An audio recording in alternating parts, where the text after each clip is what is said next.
Hi friends, let's see the app we are going to develop in the next couple of lessons. When you run this app, this is the main option screen. You will see a menu which is on a table view. So I can click on say employee options, then it will load this data, and all the employee data are loaded dynamically from a data source, right? And then I can click on employee, and then it's dynamically changing this page with that particular employee and the projects. If I go back and click another employee, you can see the same page is dynamically changing with that employee and the projects, which are all loaded dynamically. The images are also loaded dynamically from a data source, right? So it's different images loaded dynamically. And then I can delete employees. Let's say I can swipe and say delete, then it deletes the data, right? If not, I can click on edit and say if I want to delete something, click on this and click delete, right? And when I'm done, I can say done, right? And then further I can insert data dynamically. Let us say a section P and say Peter, for example, and click OK. So it all gets added dynamically, right? Then once I'm done with employees, I can go scroll down, right? And then I can go into department options, right? So department, and do the same thing for department, right? But it's very important that you have to make sure to look at the next couple of lectures in this on table views, that is part 1, 2, 3, etc., until we complete this app. It explains all the theory and the practical knowledge which you need to know about developing this app, right? Okay friends, we are very excited to show you how to develop this app practically, and let's do it now. In the table view, right? So what I'm going to do is I'm going to put it just here like this. I have to say self, as you know, otherwise it won't work. So why is it underscore table view 1? I will type it for you once again if you want to see. So if you say table view 1, it's underscore, right? So for you to understand this, you have to understand properties and instance variables, right? So for that, look at our previous lesson on properties and instance variables. So you have to refer it as underscore table view 1, though I put it as table view 1, right? And you have to say self, because otherwise you are getting a warning. So now you refer to that table view 1, and you are telling reload the data, right? Let's see. So that you insert to the model and reload. When it reloads the data, because your table view is connected to these mutable arrays, it will reload the data from the mutable arrays, and now you have inserted data into the array, so it will populate it with the data, right, what you inserted. So if I run this now, my friends, right, it should work, right? It should work. Let's see quickly, right? Let's see. So if I insert now, right, and if I say Amy, right, awesome. See, it's inserted. So this is how you dynamically insert. So you saw the code, and it's very interesting. If you can't understand what I did, again go back and listen to what I said couple of times, right? Awesome. But now let us say I want to insert someone with name G, right? Starting with letter G. So if I say section is G, and if I say Gilly, right? Let's say Gilly. Now I want Gilly to go into section G, right? But what happens is Gilly also goes here. Why is it?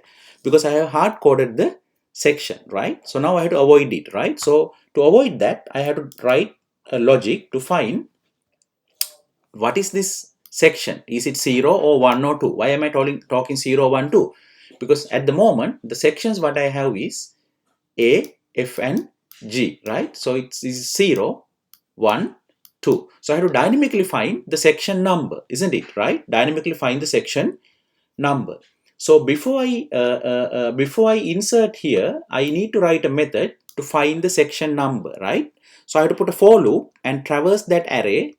So the logic is put a for loop, right, and traverse the array and find where the section is, right? So for that, I'm going to write a small method, helper method down to do it. So I declared in the interface a method called find section, and I'm passing the string which is input by the user, right? And I call it as section header letter, and I'm returning ns integer, right? So it's an instance method. Now I'm going to implement this method, right, in the .m file, right? So let's go to the .m file. Let's go to the end of the .m file, right? And let's implement this, right? So in this method, I have to get this parameter, put a for loop, right, and find the section, right? Let's write code for that now.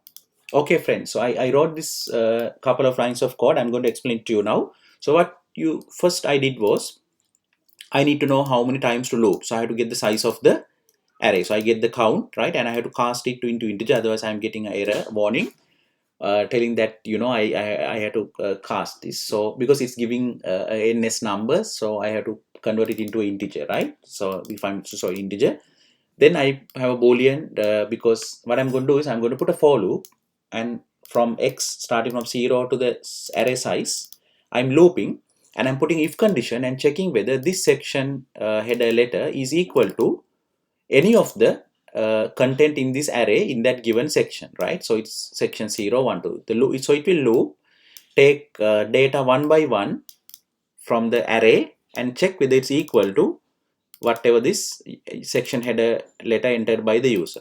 If it's found to be equal, then I'm setting this found status to be true, and I'm breaking the loop. So when I break the loop, at the time the x value is the index where the letter is found.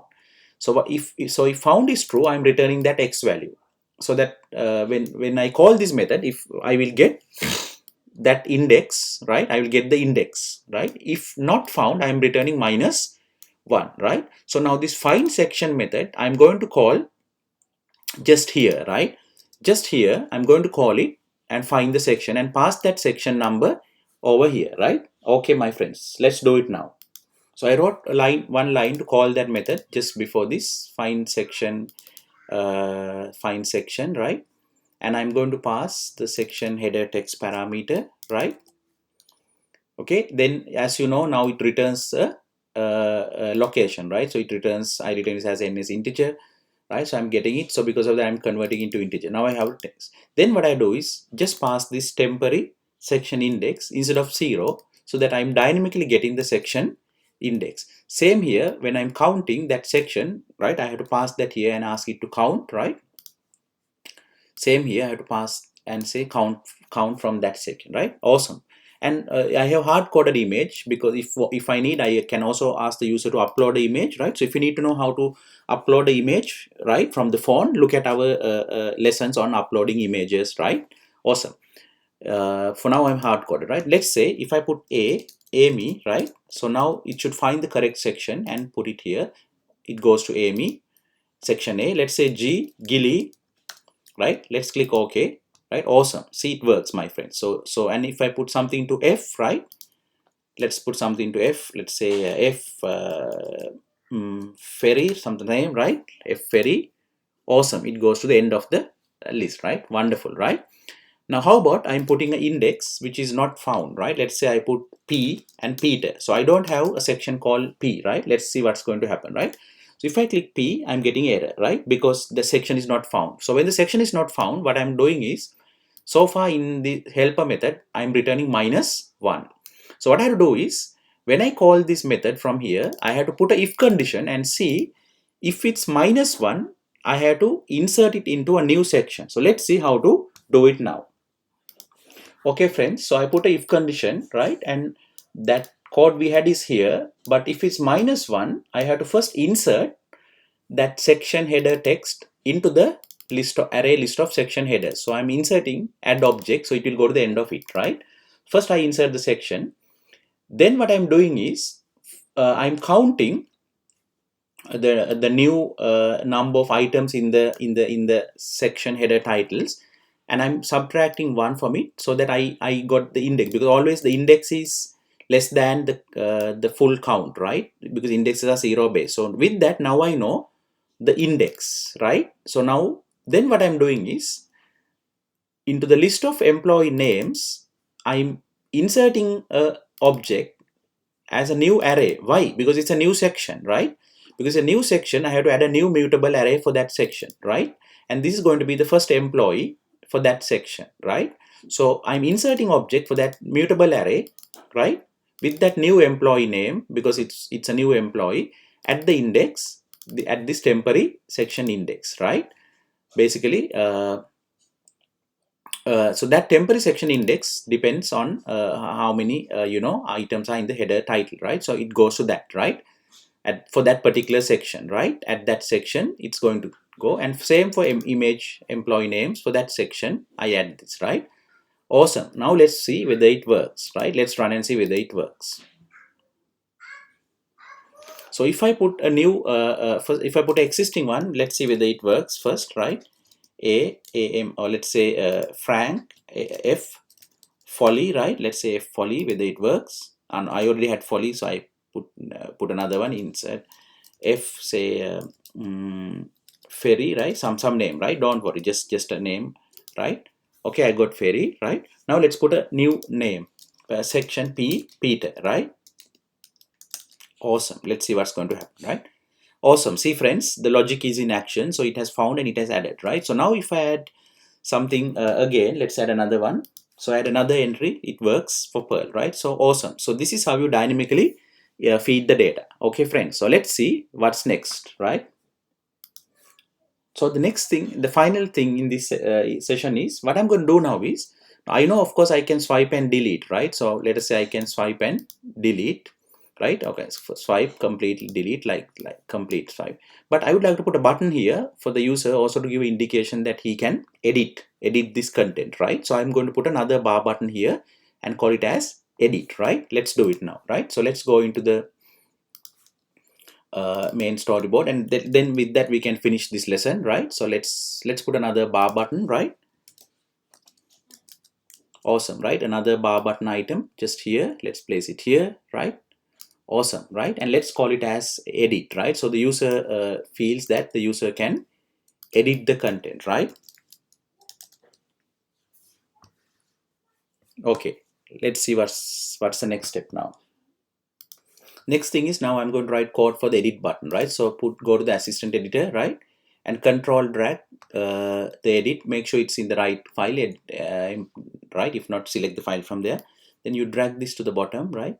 And just say edit, click, right? So I made a new method. So in this method, I'm going to enable the editing, and once I click the button again, I'm going to disable the editing, right? So basically I'm going to toggle between editing and unediting modes, right? So basically I'm going to enable editing, right? And I'm going to disable editing once again if the button is clicked, right?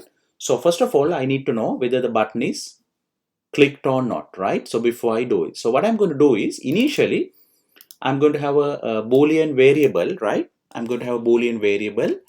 So let's close this, let's go into the .h, right?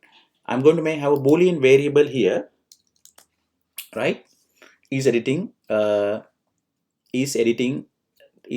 table view, right? Is editing table view, right? So then for that Boolean variable, I'm going to, in the view did load, right? I'm going to assign a value into it initially, right? In the view did load, I'm going to, okay, so I assign a value of false, right? So initially, because I'm not editing it, right? But I'm going to make it true when I click that edit button, meaning over here, right? So when I click the edit button, I'm going to make it true. So I know that it's in edit mode now. So I wrote a couple of lines of code for this, and let me explain you what this is, right? So first of all, I'm trying to access the edit button, right? I'm showing you partially written code so that you can understand. So what I'm doing is, if that Boolean variable is true, right? Now initially that variable is set to false, right? So if set to false, but I'm going to toggle it from true to false, right? So if it is true, I want the button title to change, right? And I want to refer to the button, right? So for me to refer to the button, I have to do the same trick, right? I have to do the same tricks. I have to go to the assistant editor, right? And drag the button as a outlet, right? To the top section, like similar to the table view, which I dragged earlier, so that I can refer to the button, right?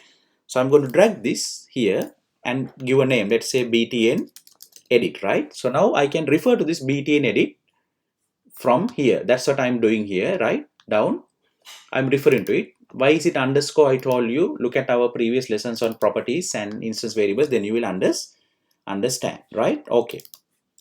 So now, if that Boolean variable is true, I'm changing the title of it as edit, right?